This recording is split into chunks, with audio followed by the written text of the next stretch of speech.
The triple size element burner on your cooktop is a great feature that makes cooking large quantities of food using large diameter cookware and doing your home canning easier than ever. The triple size element burner cycles on and off to avoid overheating. Each ring cycles separately and at various times.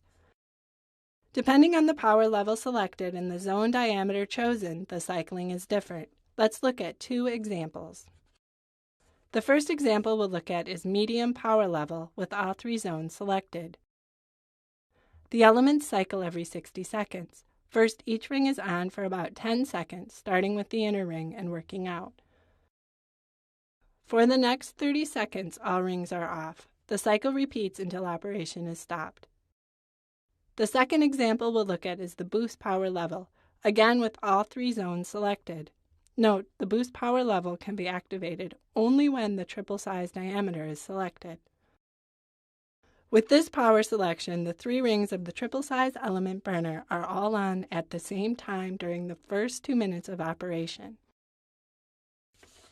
After 2 minutes of heating in the boost setting, the triple element will begin cycling on and off to avoid overheating. All combinations of 1, 2, or 3 of the zones may be on at one time.